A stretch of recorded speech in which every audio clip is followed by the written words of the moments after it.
ये दर्शावे प्रमुदित मनादर दुर्गि क्षणादासी सुरगि गणगण क्षमता शिवनिधि लवंदय जय भक्ता शिव शिव समाजम पिंगला महावीर स्वामी नयन पदिगामी वदना अनंत निश्चित भगवान की जय हो। 1000 से अविनाश भगवान की जय हो। 1000 श्री पार्षद भगवान की जय हो। शासन नायक महावीर स्वामी की जय हो। आचार्य गुरु श्री विराट सागर महाराज की जय हो। आचार्य गुरु श्री विशेषागर महाराज की जय हो। अहम स्वामी विश्वधन की जय हो। परम पूज्य ललित बाल गुरु सागर जी महाराज की जय। प्यारे प्यारे भगवान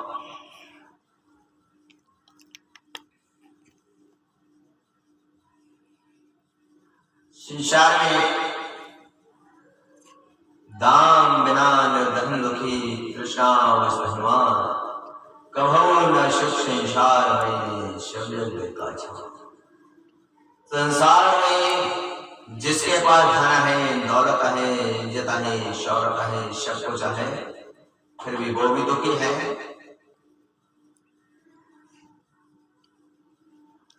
और जिसके पास नहीं है वो भी दुखी है। जिसके पास नहीं है उसको पाने के लिए, उसको प्राप्त करने के लिए, अपनी आकांक्षा और इच्छाओं को पूर्ति करने के लिए उस दिन और रात दुखी हुआ करता है। और जिसके पास धन दौलत है वो भी दिन रात और मेरे पास आ जाए और इकट्ठा हो जाए और इकट्ठा हो जाए, इसी प्रकार की प्रवृत्ति में वो लगा रहता है। और इस संसार में कोई सुख प्राप्त नहीं हुआ करता है। इसलिए भगवान आइए हम वीतराग जिन शासन जयवंत हो, इसमें आकर हम इसको यूट्यूब चैनल, फेसबुक एवं लाइव टेलीग्राम के माध्यम से देखकर अपने जीवन को सुखी कैसे बनाया जाए, जीवन में सुख को कैसे प्राप्त किया जाए, हम चलते हैं इसकी ओर। तो संसार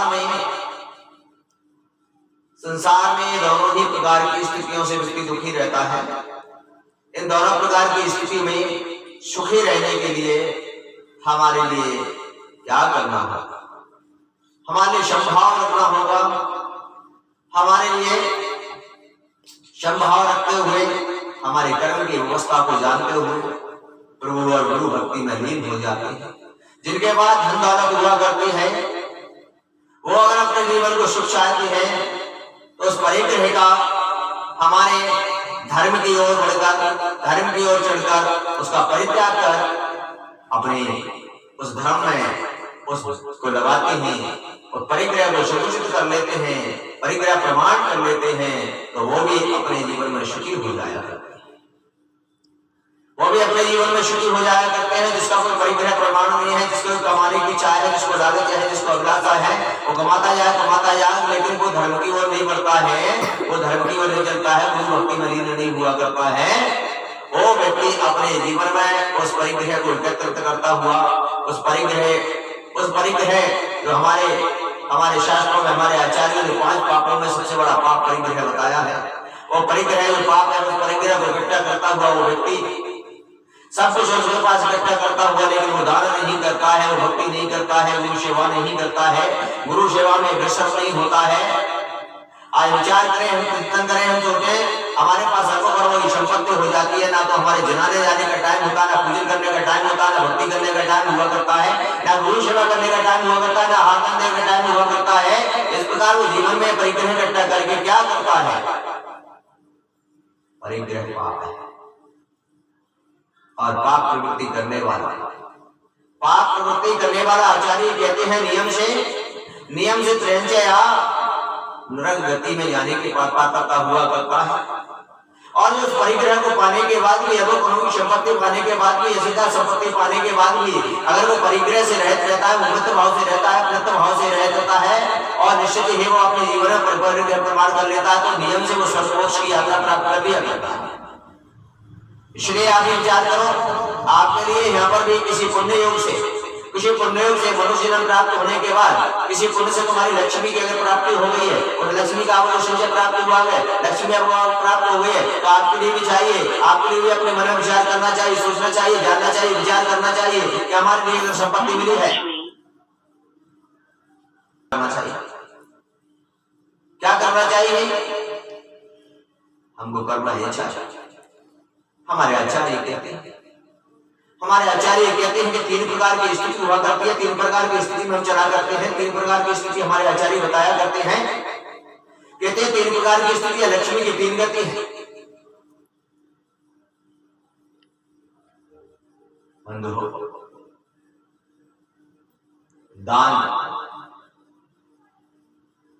दान, भोग और नाश।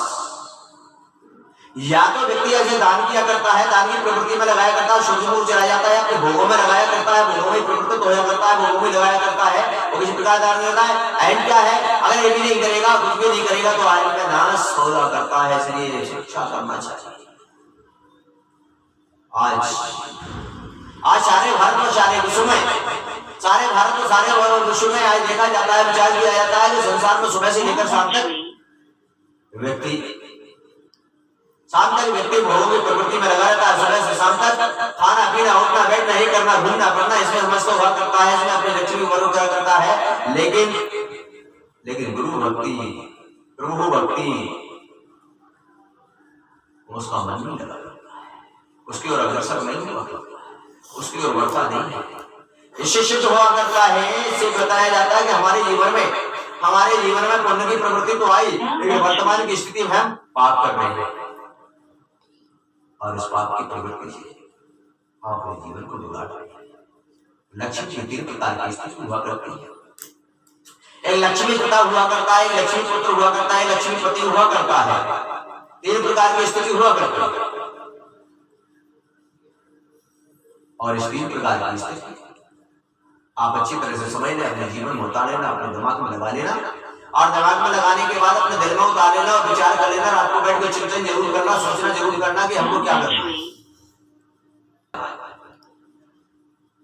क्या प्रकृति का लाना है, प्रकृति की प्रवृत्ति में हमको चलना है, ऐसा स्वयं को चिंतन करना है। एक व्यक्ति जो हुआ करता है वो लक्ष्मी पिता हुआ करता है।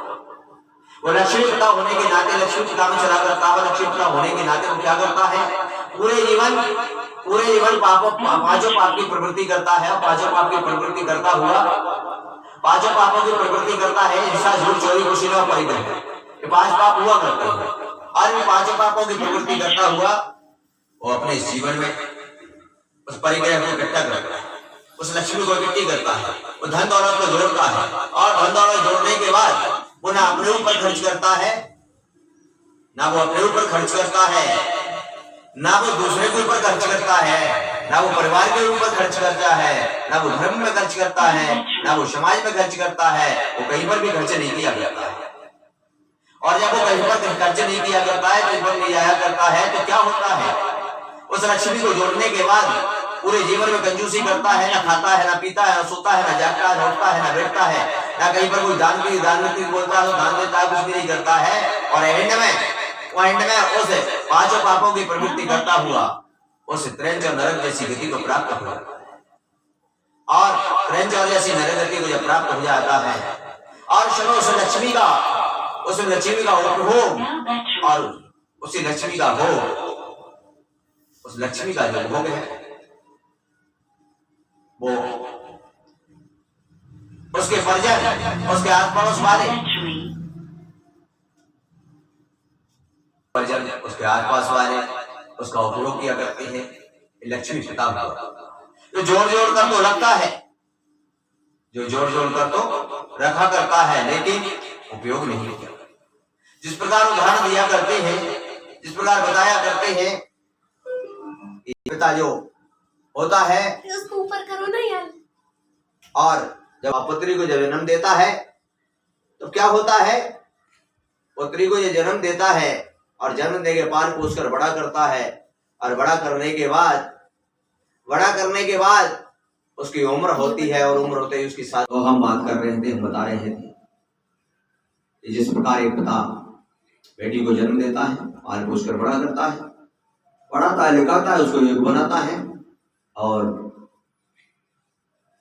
जब उसका योग हो जाती है, जब शादी विवाह किया जाता है, तो एक दिन में आता है लड़का बारात लेकर, एक दिन में लेकर चला जाता है। इसी प्रकार से लक्ष्मी जो पिता हुआ करता है वो पूरे जीवन उसको जोड़ता है, और जोड़ने के बाद उसका कोई भी उपभोग नहीं करता है, और आस पड़ोस और परिजन वाले उसका उपभोग किया करते हैं। इसका कहने का तात्पर्य है कि पूरे जीवन पाप किया, उसने कुछ भी नहीं किया, अपने जीवन को कुछ भी उस ओर नहीं ले जा पाया, और एक लक्ष्मी पिता हुआ करता, पति हुआ करता है, जो अपने जीवन में उस लक्ष्मी का संचय करता है, लक्ष्मी कमाता है, पैसा कमाता है, और कमाने के बाद स्वयं के भोगों पर खर्च करता है, स्वयं के ऐसारा में खर्च करता है, ना परिवार पर खर्च करता है, ना समाज में लगाता है, ना धर्म में खर्च करता है, खुद के भोगों में ही खर्च किया करता है। किसी प्रकार की कोई बात आती है कि परिजन भी बोलते हैं अगर क्या कि हमारे लिए, तो कहता है नहीं मेरे पास नहीं है, और खुद के भोगों में खर्च कर देता है। धर्म के लिए अगर कोई चर्चा करती है, समाज कोई चर्चा करती है, तो कहता है हमारे पास व्यवस्था नहीं है, और लाखों रुपए अपनी भोग विलासों में लगा दिया करता है, लेकिन धर्म और दान प्रवृत्ति नहीं किया करता है। इस प्रकार लेकिन आपको निर्णय करना है, आपको विचार करना, श्रेष्ठ काम कौन है, श्रेष्ठ कौन हुआ करता है। लक्ष्मी तो सभी के पास हुआ करती है, पर श्रेष्ठ कौन हुआ करता है, और तीसरा जो व्यक्ति हुआ करता है वो लक्ष्मी पुत्र हुआ करता है। तो लक्ष्मी पुत्र हुआ करता है, वो लक्ष्मी को कमाता है, लक्ष्मी को कमाने के बाद वो दान करता है, धर्म करता है, वो गुरु भक्ति करता है, गुरु सेवा करता है, सभी जगह अपना कार्य करता है, यानी उसके लिए उत्कृष्ट उस पर बिठाया करता है। जिस प्रकार अपन देखते हैं, विचार करते हैं, कई जुर्मानी पुत्र हुआ करते हैं, उनको अपने सर पर सजाया करते हैं। इसी प्रकार से जो लक्ष्मी पुत्र हुआ करता है वो उसका ताज उसका मस्तक पर सजाया करता है, उसको हमेशा ऊंचाइयों पर ले जाया करता है, धर्म कार्यों में लगाया करता है, और वो किसी प्रकार का ना तो उसका संचय किया करता है, ना उसका परिग्रह करता है, और परिग्रह ना करता हुआ भी वो अपने ना भोगों में लगाता है, और वो सिर्फ धर्म कार्य और प्रभु और गुरु सेवा में ही अपने धन का आर्जन किया। आप विचार कर लेना, चिंतन कर लेना, सोच लेना कि आपको क्या करना है, आपको क्या करना है, क्या बनना है, किस प्रकार की स्थिति में जाता है। और जो लक्ष्मी पुत्र हुआ करता है, जिस प्रकार वो श्रेष्ठता की ओर जाता है, और वो भी अपने उस सम्यक्त को प्राप्त करके सम्यक्त को धारण करता हुआ वो भी उस श्रेष्ठता की ओर चला जाता है, और वो भी उस लक्ष्मी का इस प्रकार सदुपयोग करता हुआ वो भी मोक्ष लक्ष्मी का वर्णन करता है।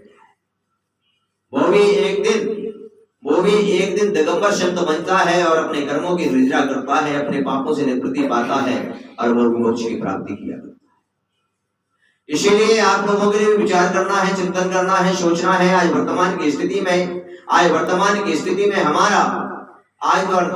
में हमारे भोगों की प्रवृत्ति में ज्यादा मन जाता है, भोगों की तरफ हम ज्यादा जाते हैं, संसार की प्रवृत्ति की ओर ज्यादा जाते हैं, धर्म की ओर से हमारा मन दूर होता चला जा रहा है। क्या हमारी प्रभु भक्ति से मन हटता चला जा रहा है, हमारी गुरु सेवा से मन हटता चला जा रहा है। क्यों ऐसा अगर हमारे साथ हो रहा है, ऐसा हमारे जीवन में अगर बात हो रही है, तो सोच लेना, विचार कर लेना कि अब हम उस मोक्ष मंजिल से काफी दूर होते चले जा रहे हैं। और अगर हमारा मन प्रभु भक्ति और गुरु सेवा में संलग्न हो रहा है, दान देने में हमारा मन प्रसन्न और खुश हो रहा है, तो समय लेना, विचार कर लेना कि हम स्वर्ग और मोक्ष की यात्रा की तरफ बढ़ रहे हैं। वर्तमान के जीवन में हमको लगता है, वर्तमान के जीवन में हमारे लिए प्रतीत होता है कि वर्तमान में हम जो कर रहे हैं, हम संसार में आराम से ऐश और आराम से रह रहे हैं, भोग विलासों में आनंद आ रहा है, हम बहुत अच्छे हैं, बहुत सुखी हैं, हमको लग रहा है। लेकिन बंधु, इस सुख का कारण नहीं, ये सभी चीजें दुख का कारण बन जाए। वर्तमान में हो सकता है पुण्य का भोग करते हुए हम उसको सुख तो मानते हैं, लेकिन पुण्य क्षय होते ही, जीवन में पाप आते ही हम उस नरक और प्रेम से उन इतने इतने दुखों को ये जीव या भोगता है। विचार करना। तो आप मान रहे हो वो सुख है, ये सुख नहीं है, क्योंकि सुख प्राप्त करने के लिए, सुख प्राप्त करने के लिए हमारे लिए विचार करना। आचार्य भगवान बता रहे हैं, गोस्वामी कहते हैं कि अब सुख को प्राप्त करने के लिए पुण्य से प्राप्त हुई संपदा चक्रवर्ती को प्राप्त होती है। पुण्य से प्राप्त हुई संपदा इसका भोग उपभोग तो करता है वो, इसका भोग उपभोग तो करता है वो। विचार करना, चिंतन करना, लेकिन वो पुण्य से जो संपदा है, सम्यक दृष्टि उस भोग प्रवृत्ति यानी उस पुण्य के आगे भी वो झुकता नहीं। वो पुण्य से प्राप्त हुई संपदा को अपना मानता नहीं, उसमें लिप्त नहीं होता है, उसमें किसी प्रकार की प्रवृत्ति नहीं करता है। और मिथ्यात्व के साथ जीने वाला व्यक्ति उस संपत्ति को अपना मानता है, कर्मकांड प्रयोजन को अपना मानता है, और उन भोगों में इतना रक्त हो जाता है, इतना लीन हो जाता है, इतना विस्तृत हो जाता है कि वो धर्म कर्म सब भूल जाया करता है। ना प्रभु भक्ति करता है, ना मंदिर में जाता है, ना सेवा करता है, ना पूजन करता है, ना अभिषेक करता है, ना गुरु सेवा करता है, ना गुरु के चरणों में जाता है, ना उनको उपदेश सुनता है। क्यों? क्योंकि उस संपत्ति को पाने के बाद उसको अपना माने बैठा है, और सम्यक दृष्टि सब चीजों को प्राप्त करता हुए अपना नहीं मानता। वो सोचता है कि मेरा कुछ भी नहीं है, ये तो पुण्य से मिला है, कोई बड़ी बात नहीं है, कोई बड़ी बात नहीं है। और पुण्य और पाप दोनों जीवन में प्रवृत्त तो होते रहते हैं, कभी पुण्य आता है तो कभी पाप आता है। लेकिन पुण्य हम अधिक संचय कर लेते हैं, और अधिक पुण्य संचय करने के बाद हम भी उन जैसे पदों को प्राप्त हो जाते हैं, हम भी उस प्रकृति में चले जाते हैं, और हम भी उस मोक्ष का रास्ता प्रशस्त करते हैं। इसलिए बंधु, हमको चाहिए, हमको विचार करना चाहिए, हमको सोचना चाहिए, चिंतन करना चाहिए, विचार करना चाहिए, और विचार करके इसलिए बंधुओं, हम वीतराग शासन जयवंत हो, हम इससे जुड़े, और इससे जुड़कर हम अपने जीवन को उस दिशा की मोड़ दें। आपके लिए आपका एक परम सौभाग्य है कि आज आपके लिए घर बैठे ही चैनलों के माध्यम से गुरुओं को उपदेश आपके लिए प्राप्त हुआ करते हैं। आज आपको यहाँ विचार करो, उत्तर प्रदेश की राजधानी लखनऊ, जहां पर आपको विदित है कि जहां पर इस सादतगंज लखनऊ में आपको विदित तो होगा, यहाँ पर श्री 105 बिगुड़ सागर महाराज का चतुर्मास यहाँ पर चल रहा है, और इस चैनल के माध्यम से उनका उपदेश भी आपको सुनने मिल रहा है। आप भी इस विचार करें, इस चतुर्मास कालीन में चतुर्मास स्थापना के बाद अब संत अपनी उस उत्कृष्ट साधना में, उस उत्कृष्ट ध्यान में अपनी चर्या में संलग्न है, और संसार में इन जीवों के उस कल्याण का भाव रखते हुए इनका भी कल्याण हो, इनका भी मोक्ष मार्ग प्रशस्त हो। इस प्रकार से चतुर्मास में पुण्य कमाने के लिए हमारे लिए क्या करना चाहिए? हमारे लिए जाप करना चाहिए, विधान करना चाहिए, पूजन करना चाहिए, अभिषेक करना चाहिए, गुरुओं को आहार दान देना चाहिए, गुरु की भैयावृत्ति करना चाहिए, सब कार्य हमको करना चाहिए। वैसे भी शास्त्रों में कहा